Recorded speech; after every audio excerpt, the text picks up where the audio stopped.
Yes. Yeah. Thank you, Kamisha, for accepting my invitation and accepting to be on my show. Thank you. I was surprised because I'm such a nobody. How are you? No, I'm good. I'm good. How are you? I'm good. I'm good. I'm making it. What's going on? So I thought to introduce you to my audience. Okay. Hey, audience. I looked at your profile and it's a lot of techie people on there. I'm not a techie person, so why did you want to interview me? Actually, you didn't saw my non-technical channel where I did 400 interviews who are into different professions. Hmm. Yeah, in which Okay. there are nutrition professors, doctors, police officers. Like that channel, I don't think you have seen that. That is the first one. That tech, I recently started it. Yeah, Gotcha. Okay. Well, I kind of fit in with those people. yeah. So you are my special guest. Thank you. So can you please introduce yourself to my audience? Okay. Yeah. Well, my name is Camisha Broussard, and for years I've been an English instructor here in the United States. And I have for years avoided writing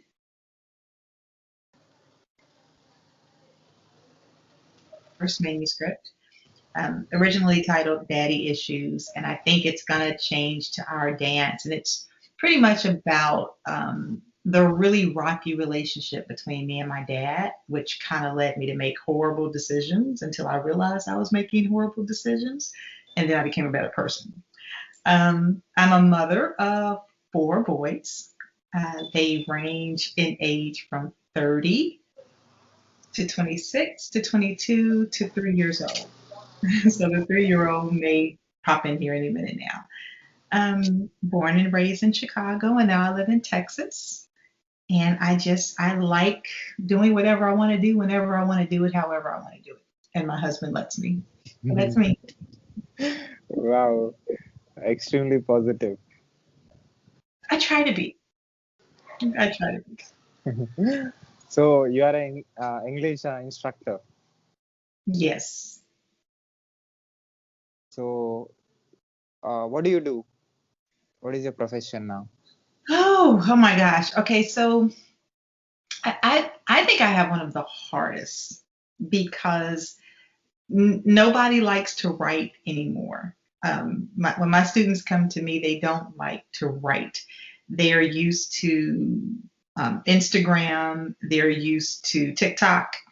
I know they say Facebook is for older people, but they're used to like instant kind of entertainment and visual things. Nobody likes to write. What I try to do is I try to teach my students how important the process of writing is, how writing represents on paper what's going on in your mind. And in the here in the United States, education took a very unique turn some years ago, where students weren't necessarily being taught anymore how to think. Instead, they were being taught what to do. So what I get is I work at a community college, which I love. I wish I had known about community colleges before I went into student loan debt up the wazoo. But the community college allows students, it's pretty much a really great environment for like first generation students or students who really don't know what they want to do, students who may have struggled in middle school and high school. And what we do is we try to educate them and inform them of the experience that community college can give to someone and how community college can help a person figure out where they want to go. The writing process is a component of that journey. That what I try to do is I try to show students how, if they're not able to articulate their thoughts in writing, that really kind of communicates to a bigger issue that they're going to have down the line. So if they learn how to take their thoughts, think critically, think outside the box, if they learn how to analyze material and information, especially in this day and age where we're bombarded with all types of information from all different types of sources, when my students learn how to analyze that information, how to look for keywords that may signal a bias, how to determine if a resource is a viable resource, a credible resource, and when they are taught to have confidence in what they think and how they feel, and then transfer that to a writing sample, then I feel like I've done my job. And I use a number of things to do that. I may use music. Sometimes I use videos because there's a thing amongst educators where we understand that we have to meet students where they are. Sometimes I use TikTok. Sometimes I may use something on Facebook. And we'll start talking about that. And then after we start talking about it, then they're asked to write different things that come to mind. And then we take that writing and we transform that writing into something that's more academic, where they learn that the academic language is no different from any other language. There's a social media language, there's a family language, there's a relationship language, and somewhere in there is academic language as well. And the academic language is what transfers into your professional life, no matter what you do. My son is a personal chef, and he's learning how important it is to take his discombobulated thoughts and ideas and convert them to something that he can use as a marketing tool. And it's been a challenge for him to do that, but he's learning how important it is to go from what's in the brain to how to represent myself on paper. And that's pretty much what I do with my students. You are into this profession for? I have been an English instructor since 2003. I was recruited right out of undergrad from one of my professors. I had no idea what I wanted to do. And my professor of biology, which I had failed like 3 times, he was my 4th biology professor. I'm not good at science. He asked me, he said, "What are you going to do after you graduate?" And I was like, I don't know, I'll find a job like everybody else does. And he said, why don't you consider teaching? And I'm like, I dropped out of high school. I'm not gonna be a good teacher. But I tried it and I loved it. I instantly loved it. I felt like I felt like I brought a sense of empathy to the role that I did not see in a lot of my professors. So I've been hooked ever since 2003. So, as a English instructor, what you learned and what you taught? I've learned that I don't know it all. um, I've learned that I don't know it all. I have learned that I've learned that teaching is about much, much more than what we call the content, right? I could be teaching Zora Neale Hurston, or I could be teaching something from Charles Chestnut, or I could be teaching something from Walt Whitman. But the relationship and the connection between the student and the teacher is much more important than the content. And I've learned that over the years. I When I started teaching, I started on the college level, and then in the middle of my career, I transitioned to what we refer to in the United States as middle school. And middle school is like 6th grade through 8th grade. And then I went on to high school.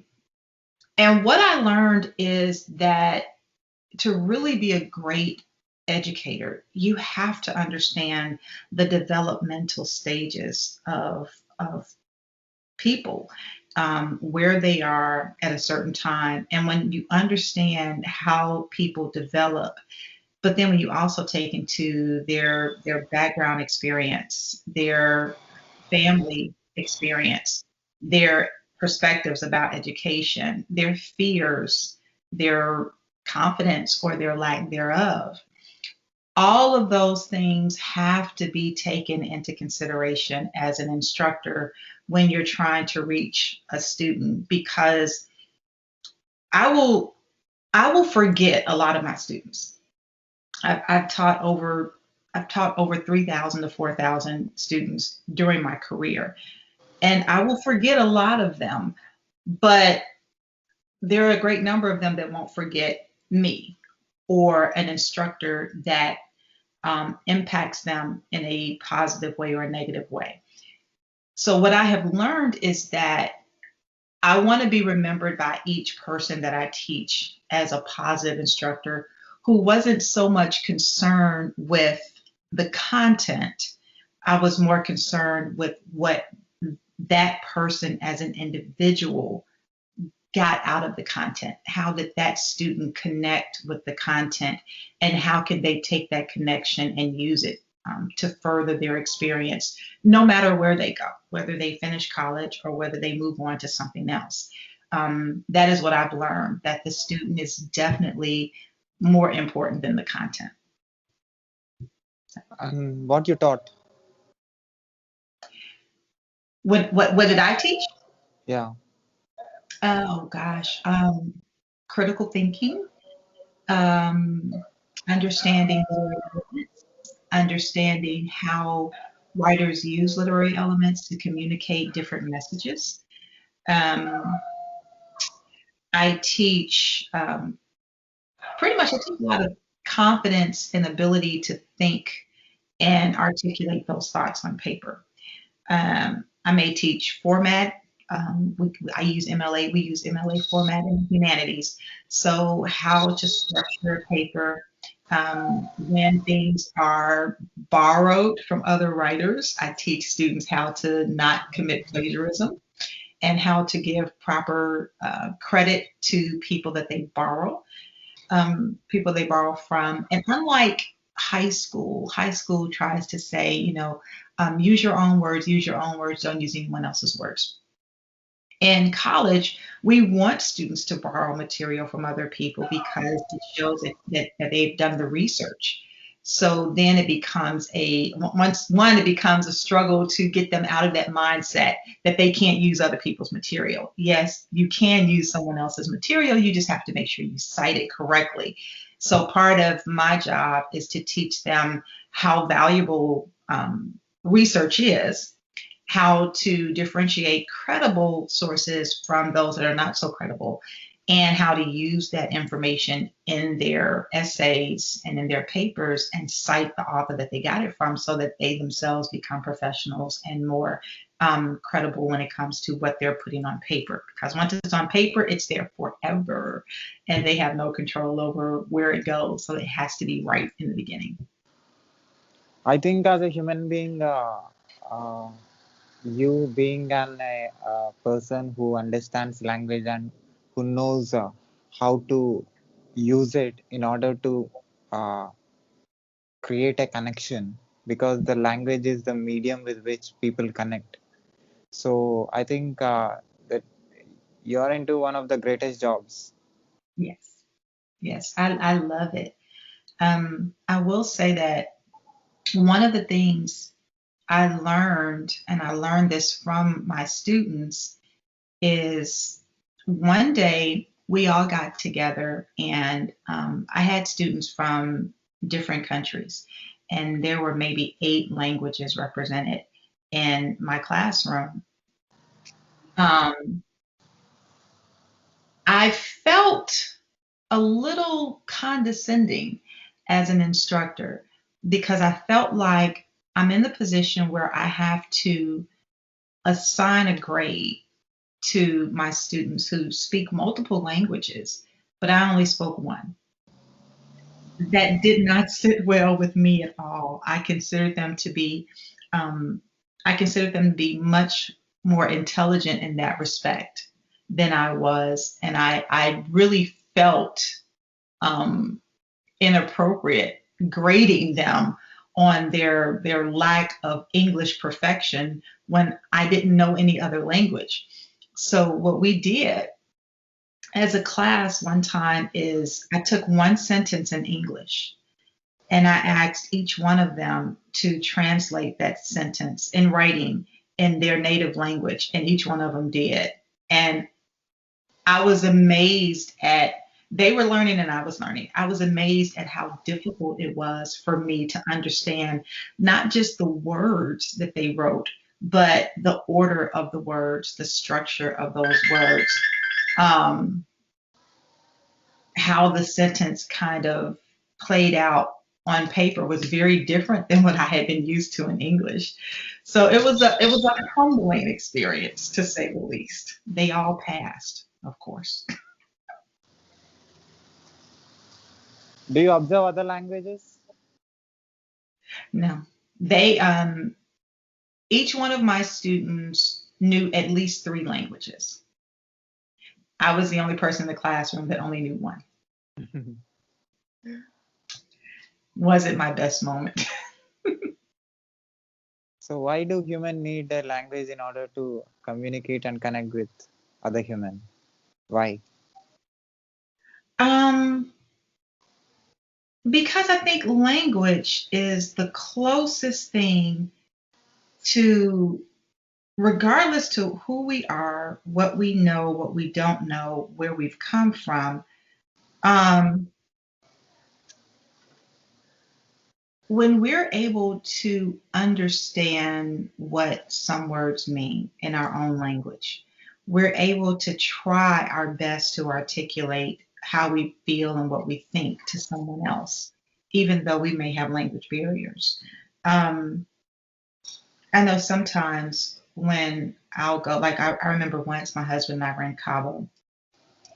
Um, and when we were in Cabo, of course, I didn't know any Spanish, but my husband knew a little bit of Spanish. And I watched him interact with other people, people that were from Mexico. I watched him interact with them, and I watched how they embraced him so respectfully when he just attempted to communicate with them in their language.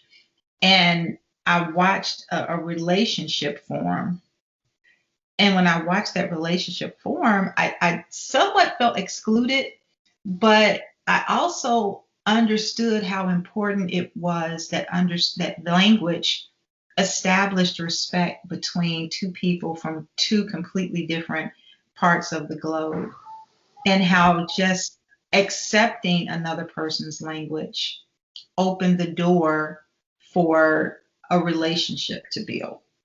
And once that door is open and those two people are communicating, they can get everything done, even if they speak two completely different languages. Can I say two good uh,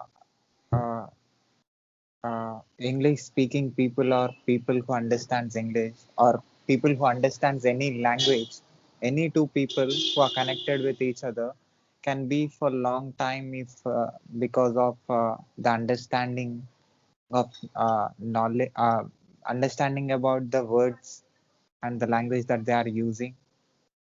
Can they be connected for long time because of the medium that they are using?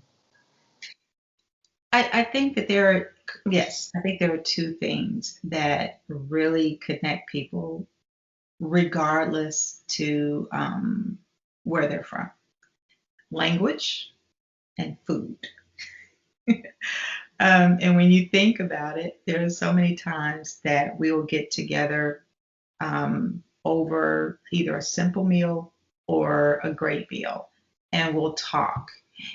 And even when we don't know each other's language completely and comprehensively, we can say things to each other and we can correct each other. And in the correcting of each other, we can also say, okay, well, how do I say this? Or what does this mean? And then we learn about culture through language. And that I think that learning from someone else just through the language component is a way to really connect and stay connected, because naturally as human beings we're really inquisitive and we want to know, we want to know, we want to know. And when we make that connection with somebody who can teach us, um, we never want to lose that. And the words that they say be careful with your words. Be careful, choose your words carefully. um, Words last much, much longer than anything else. When people make us feel accepted, respected, um, welcomed, then that is a relationship we want to stay in for as long as we can. And we keep that connection no matter what. Listening, speaking, and writing. Tell me about this when it comes to English. Oh my goodness. They all exist because of each other. It's impossible to write well without listening.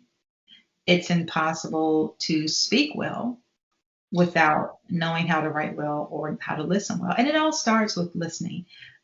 Listening is where it's our first initial opportunity to learn. My grandmother used to say, um, whatever you want to know, just listen. She said, you don't have to talk, just listen. And then she would tell us, God gave us two ears for a reason and one mouth for a reason. We should be listening more than we speak. Um, the thing about listening is when you listen, you learn. And when you listen to other people, no matter where they're from, once you've learned the differences between cultures and language, you can also learn to adapt to different people, to learn from other cultures, to broaden your experiences. And then once you're doing that, you're listening to other people, you're learning from other people, you're learning how to speak to other people so that that communication, that engagement continues and it deepens and it broadens and you learn more and more and more. Then the thinking component is affected as well, because now you've heard things, you're also engaging in conversations with other people, and now you're thinking about those things long after you've left the table, long after that conversation is over. You're thinking about things and you're reflecting on what other people have said. You're reflecting on what you said. You may have reflected on how someone reacted to what you said. And then that's where the writing comes in, where you can take all of those ideas and you can transform those ideas into something on paper that represents what you're thinking and what you're feeling. So I would say listening, speaking, and writing definitely, but the other component that's involved in that is thinking, because the thinking process happens with each one of them. When we're listening, we're thinking about what someone is saying. When we're speaking, we're thinking about what we're going to say. And many times, hopefully, we're thinking about how it's going to affect other people. And then when we're writing, we're constantly thinking, is it what we want to communicate to the person who reads it? Does it really, really represent what's in our heart? Does it really represent what's in our mind?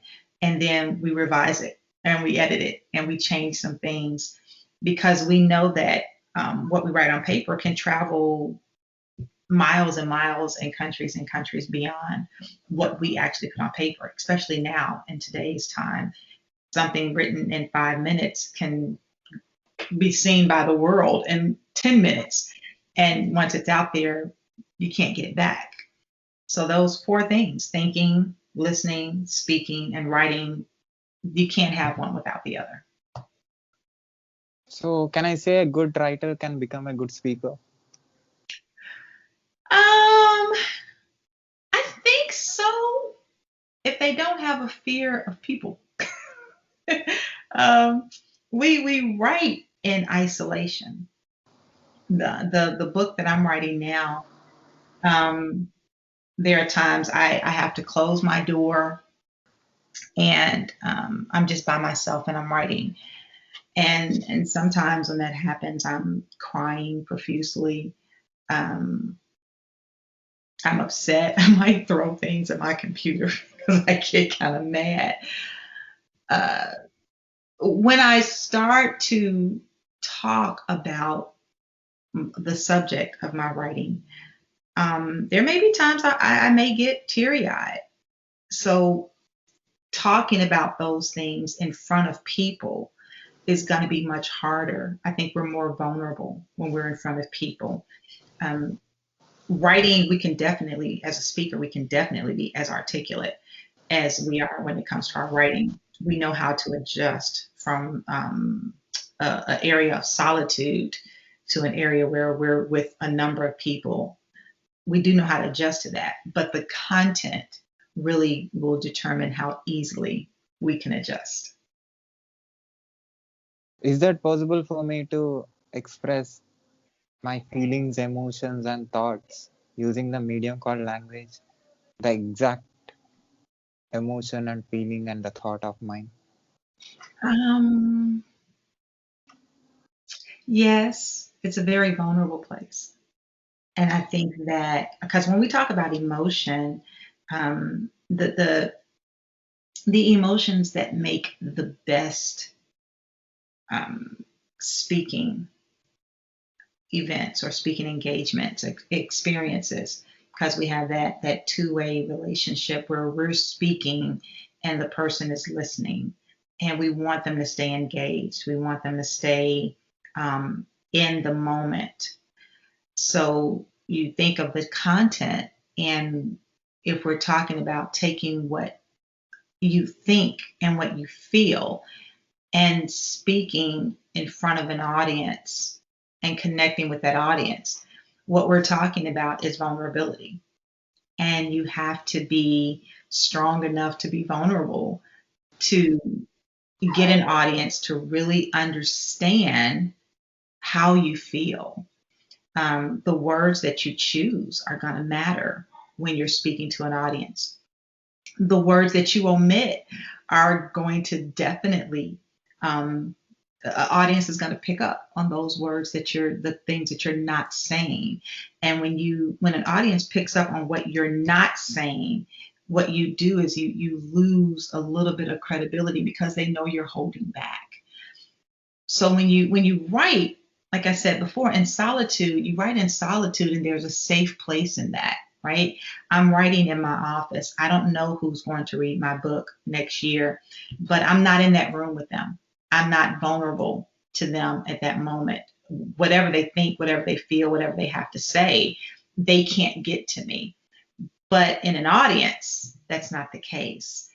So we have to make some decisions before we go in front of an audience, and we have to determine, um, am I in a place where I'm confident with my vulnerability, and how am I going to present that, and how can I be genuine with that, and how can I accept the rejection that I know I'm going to get, because you can't please everyone.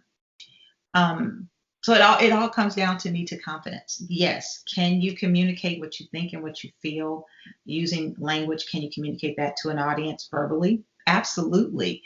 Um, but take ownership of it before you go in front of the audience, because it could go anyway. The people who are into social media and people who are politicians, people who are public speakers, people who are working uh, on the top positions, Mhm. it is very important for them to speak to use right words in order to connect with the crowd or the people who are listening to them. Yes. So, what is working for them to be on that position, in that leading position? How they are communicating? That's an interesting question, especially now, considering the climate of the United States where I am. I would say that speaking to people is a it's something that you have to take responsibility for. It's not something to take lightly. Um, And I'm sorry, can we pause for just a second? Just Okay. give me one Okay. second. Okay.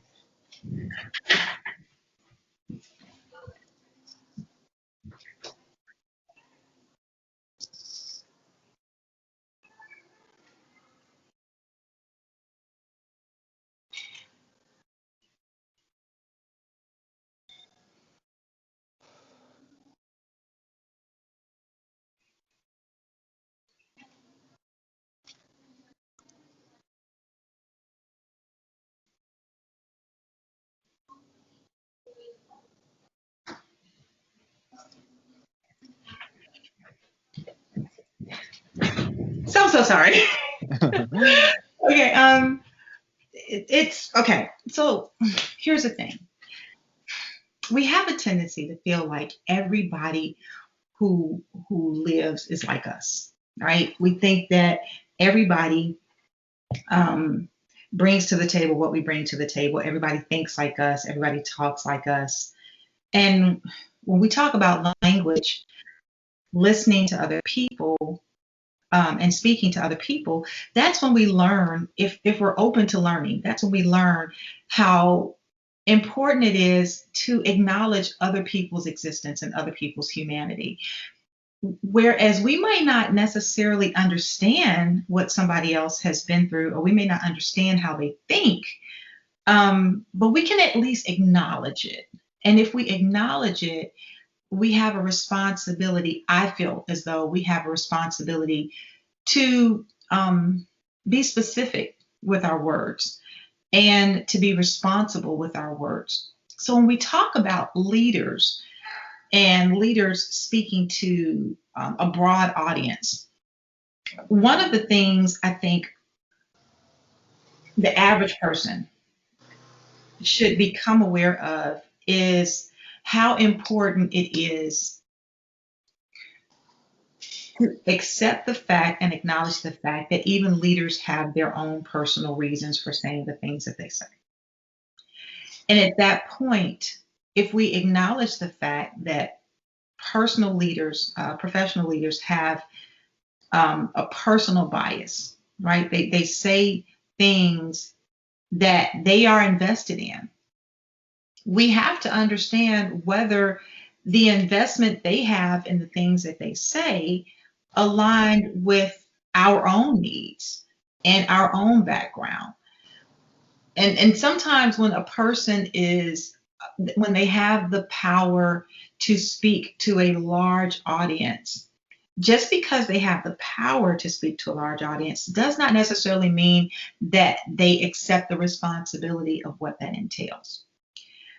So when I think about my students, one of the things that I strive to do in the classroom is make sure they understand how important it is to identify tone, to identify language, to not be so enchanted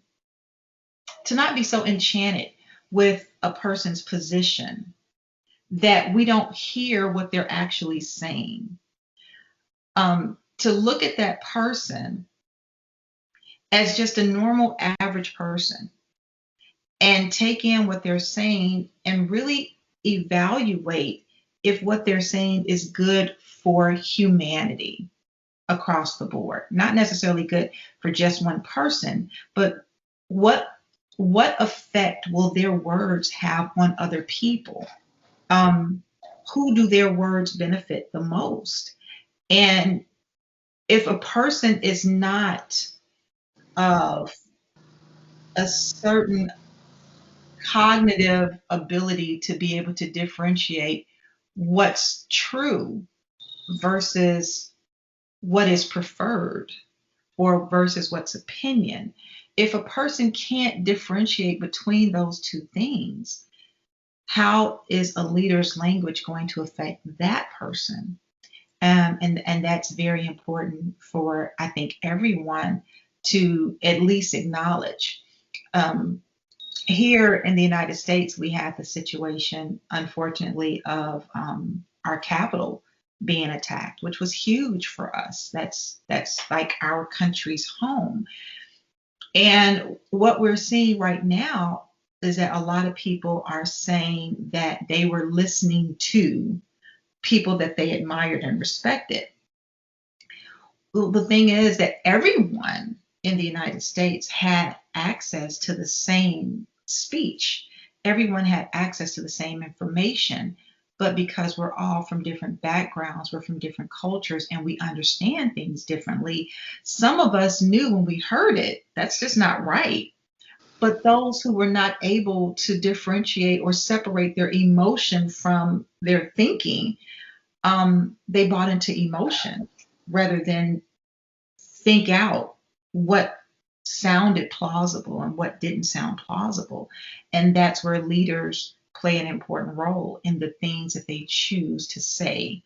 Not everyone can separate their emotion from their intellect. Not everyone can do that.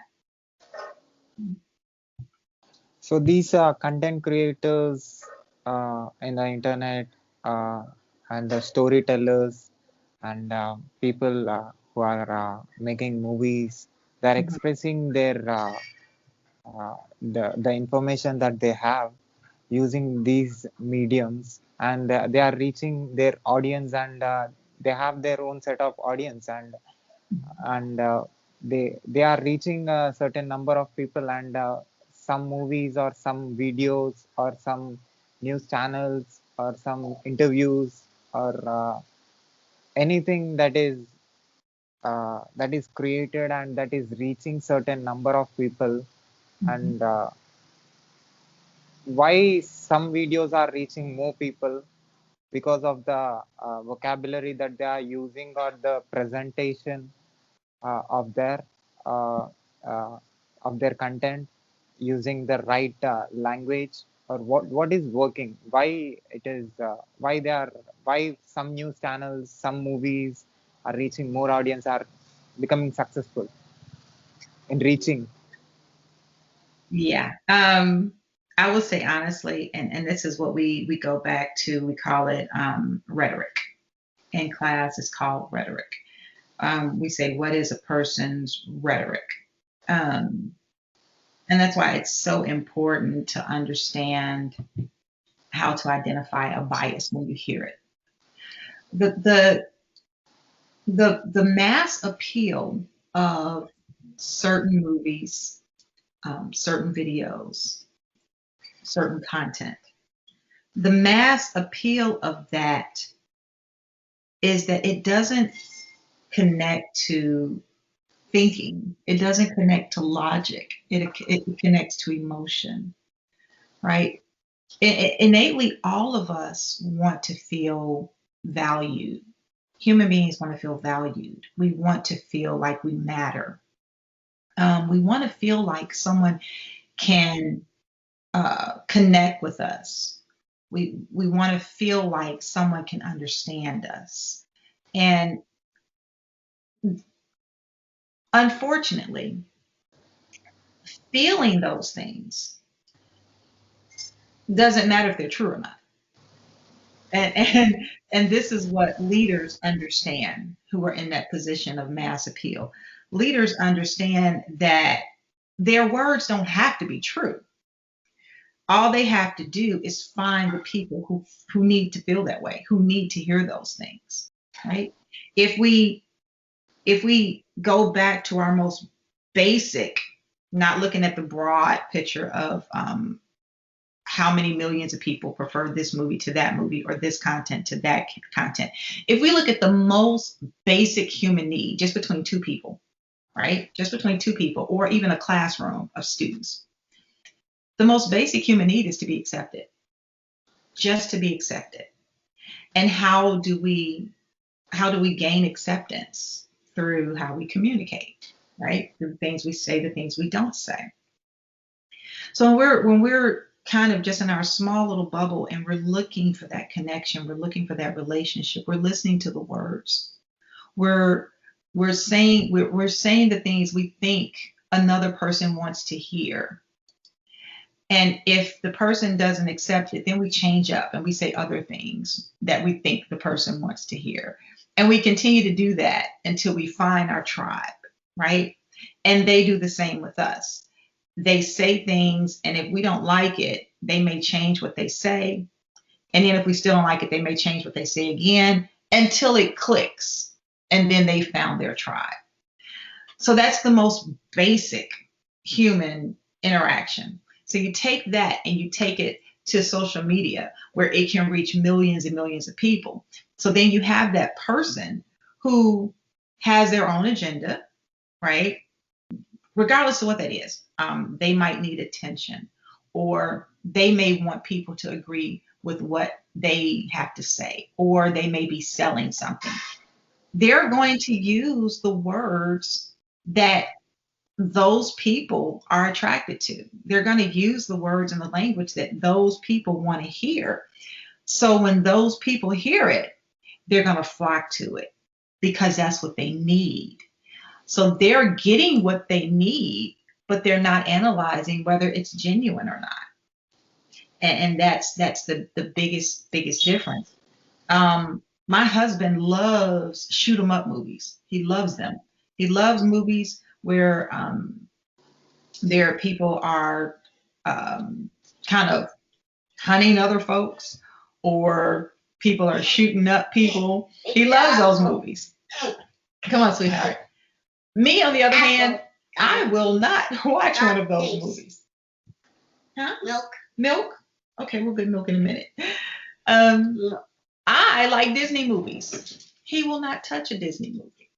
He won't go near them. They don't give us what we need.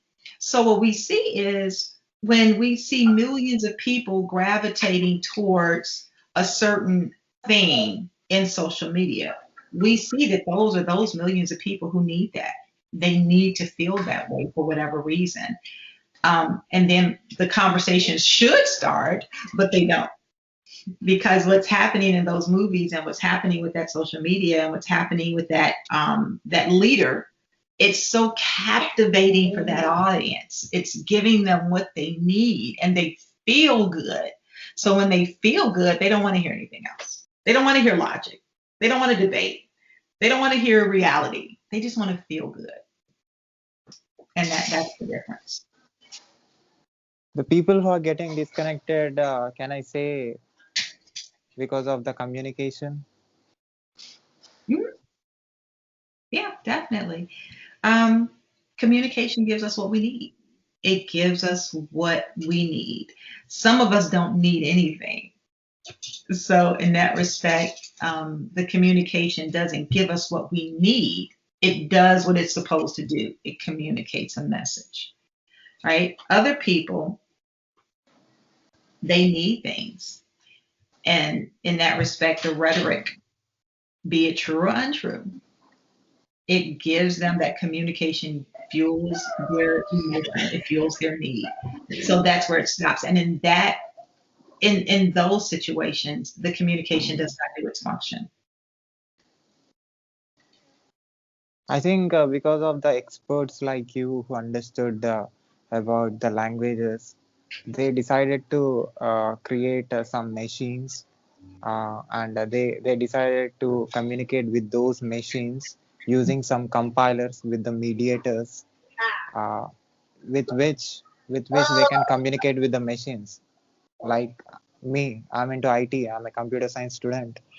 Mm-hmm. Uh, so maybe people like you understood the human connections Mm-hmm. and human how they connect, how they communicate, and what works uh, to build the relationships, to create network.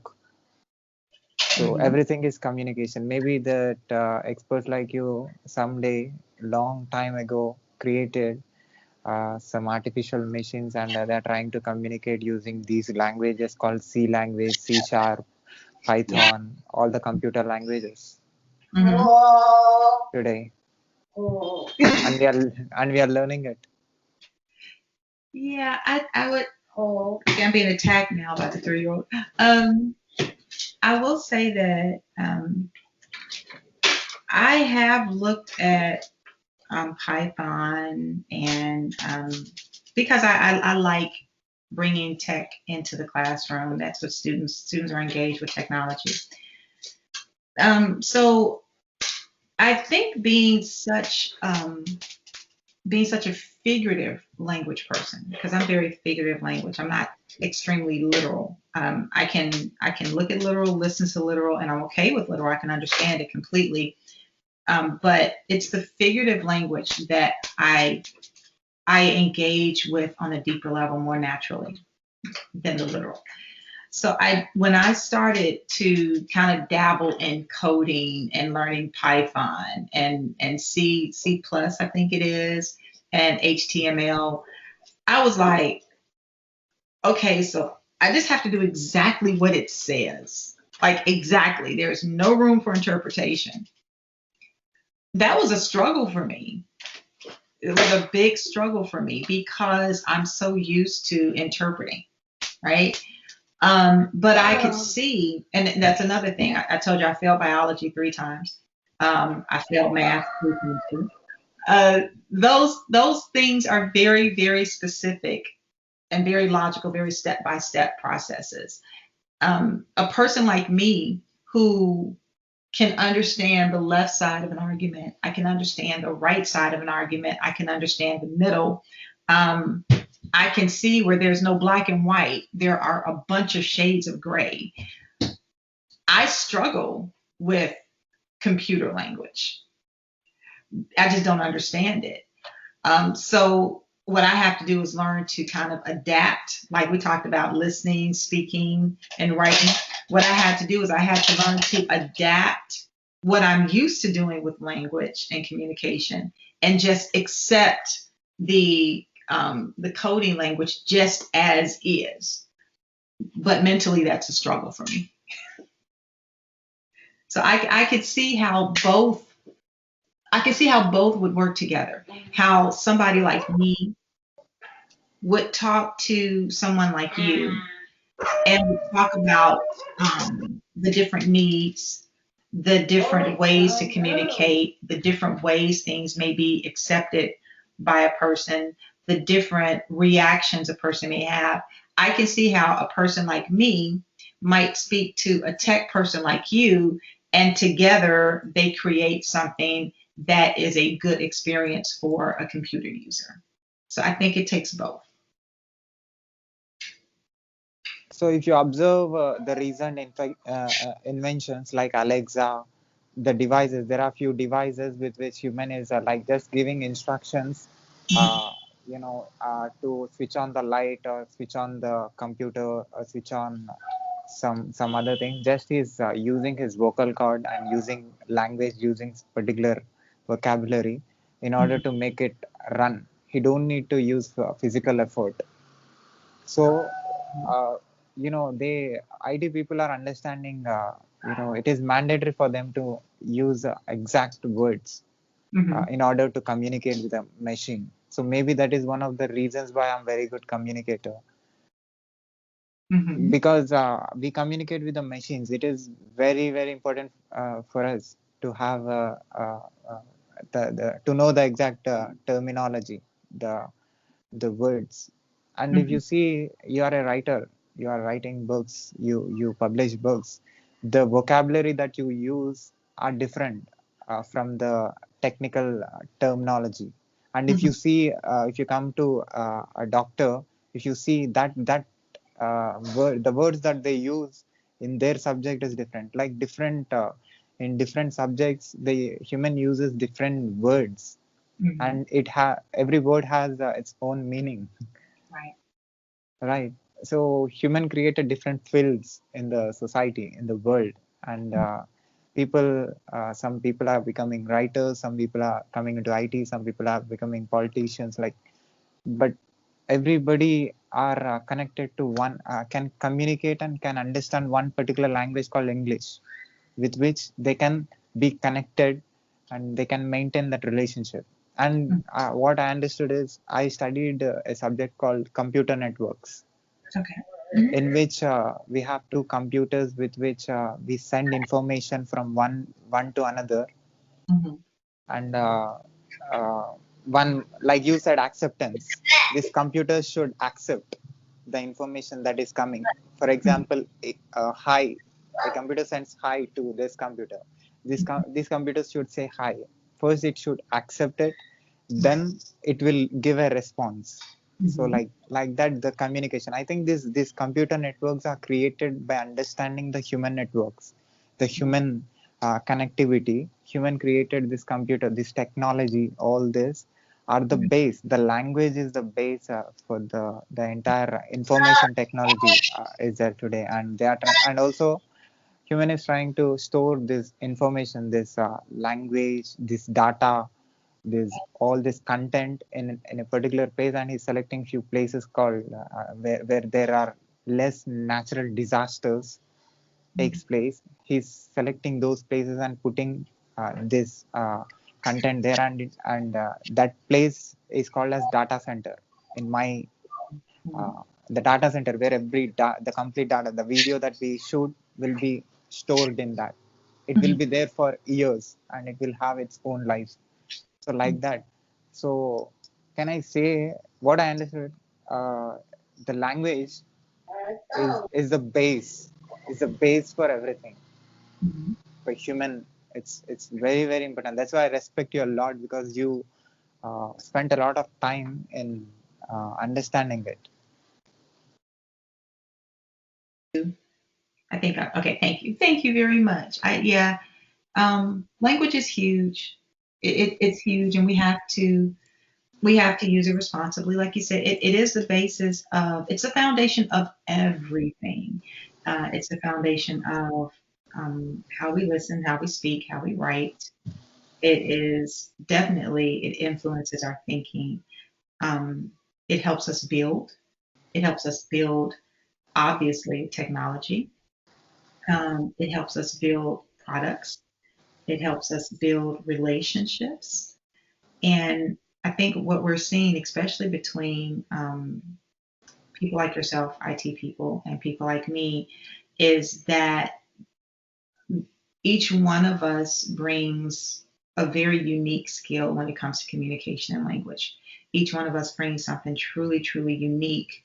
And when we both bring what we have, our skill set, to the table, and we combine that skill set, then the end product is something that benefits globally, right? It benefits everybody. But I think the key is, like you said, the communication and the willingness and ability to actually come together and have those conversations and be able to communicate, even if the communication presents challenges, to be able to communicate through the challenges leads us to be in better places overall. So it's going to be interesting to see exactly where we end up going now that we are so connected as a world. We're so connected to each other. That's one of the things I like about when I saw your channel. I saw all of these different people from all of these different places. And I'm like, oh my God, there's so much out there to learn from other people. And that wouldn't be possible if the communication was not there to establish these platforms in the first place. Have you ever tried to communicate with other species other than human being with the language that you know? Um, just my pets. uh, Yesterday, a snake that was in my yard. I tried to communicate with it. It didn't go well. Um, I often wonder. Sometimes you'll see people who are animal lovers, and you'll see them tell you what the animal is thinking and what the animal is feeling. And I'm like, how do you know that? Exactly, how do you know exactly what they're thinking and feeling? You're basing that on the responses of humans, but that's not, we don't really know if that's true when it comes to the animal world. My 3-year-old, he watches a lot of animal documentaries. And when we watch them, of course, we can only kind of relate to what happens with human beings. But I listen to the human being narrator, and I listen to him explaining what's happening with the animals and what they're thinking and what they're feeling. And I'm like, how does he know that? There's no way we could actually know that. So Have I attempted to? Only when it comes to the animals in my area, maybe my plants. I might try to talk to them a little bit and try to get them to grow or ask them why they're not growing. Of course, I don't get a response, but I try. Do you think that animals have ability to understand the language English? That's a tough one. No, I don't. I don't think they have the ability to understand the language. I do think they have the ability to understand the intentions. I think they can understand our intentions very well, but not the language. I don't think. So, at last, do you want to say about English as an English instructor, as an experienced English instructor, to all the people who are listening to you, who are watching this video from anywhere on this planet? Do you have anything to say who are working in any field and who, as an English instructor, do you want to say anything to them? Um, I would say honestly, every opportunity, every opportunity to identify and connect with how you feel, take a moment to write it down. It doesn't have to be long. It doesn't have to be one page or two pages. But if we start at the age of 12, if we start and we just write down how we feel, it could be a response to somebody, it could be a response to something, or it could just be a random arbitrary thought. If we do that every day of our lives, from the time we're 12 until the time we're 80, we would be amazed at who we were when we look back. So what I would encourage,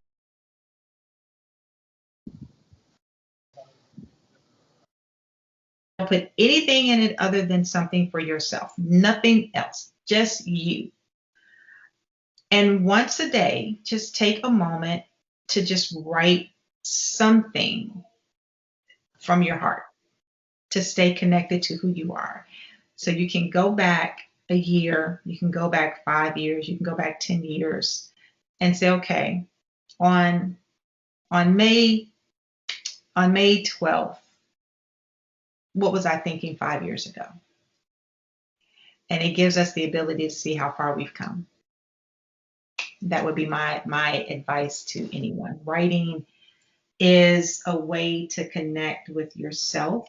It's a way to reconnect with yourself, and it's a way to communicate with other people.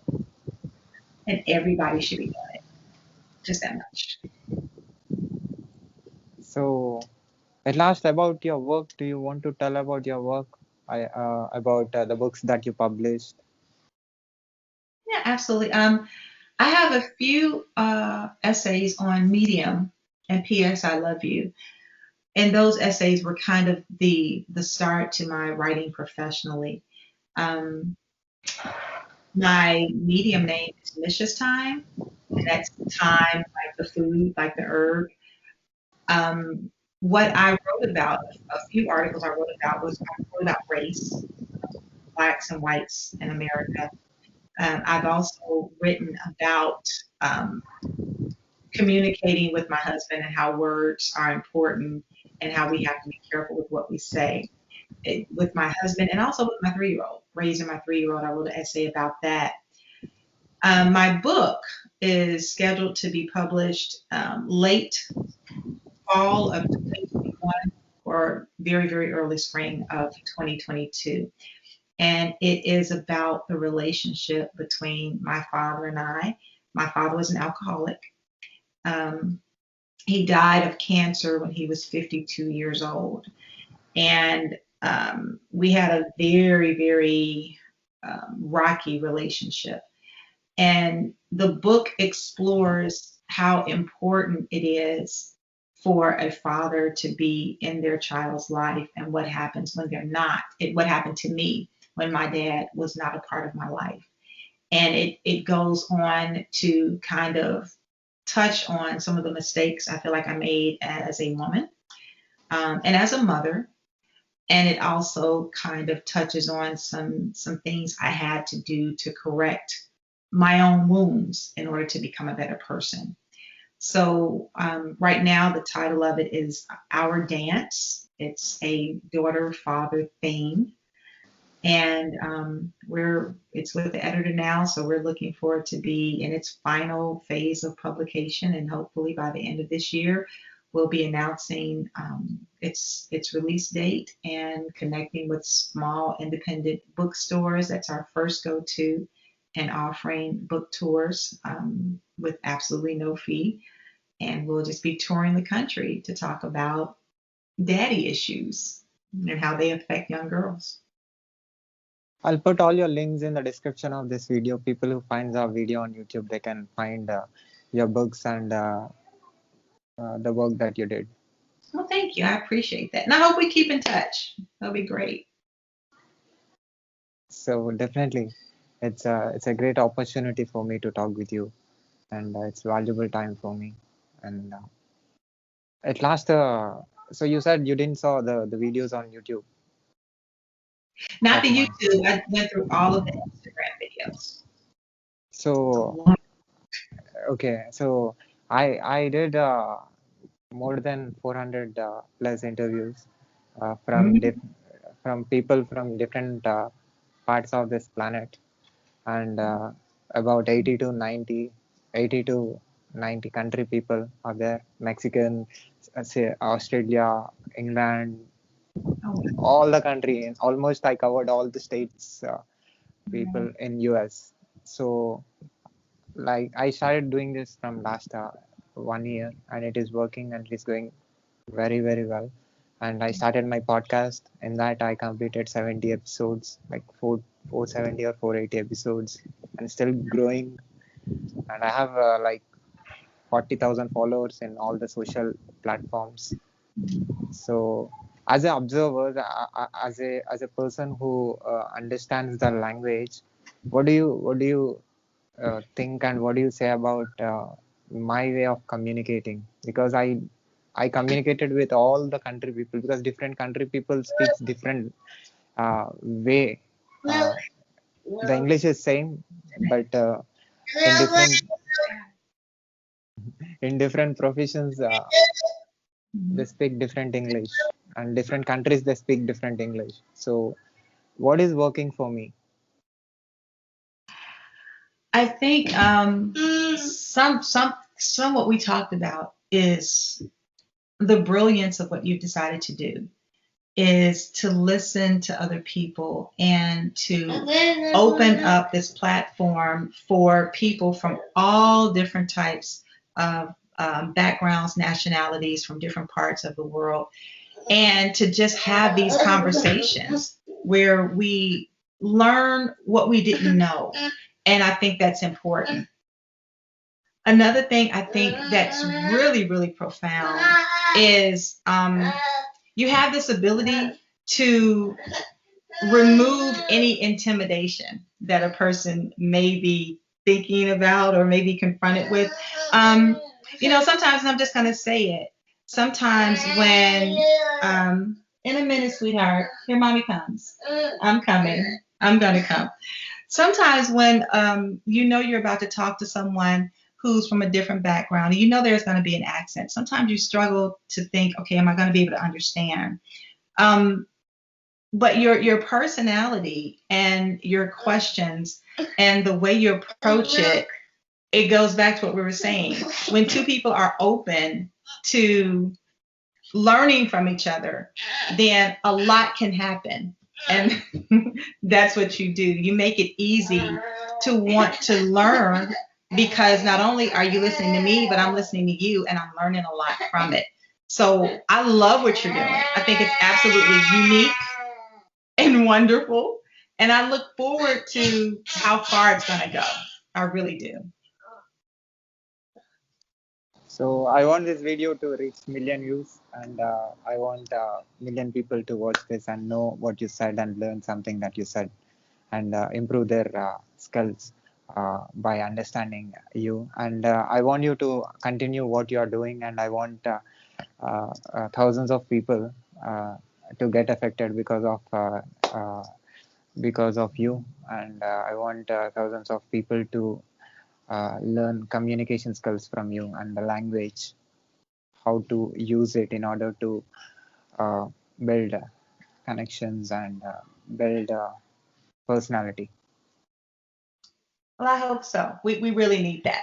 We really, really need that. Learning to listen to each other and speak to each other and respect each other and just, open our minds. So I hope so. I thank you very much for the opportunity to sit with you today. I had a wonderful time. So I hope you continue this and make people learn a lot of things. So thank you very much for giving me opportunity again. And can I put this video and audio clip on my YouTube channel, social media, internet, podcast, website, everywhere with your permission? Absolutely. Absolutely.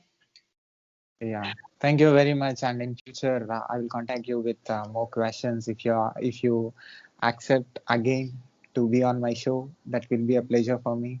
So I will try. It would be my pleasure. Thank you very much. Thank you. Take care. You too. Bye bye. Say bye bye. Bye. Milk. Bye. Bye.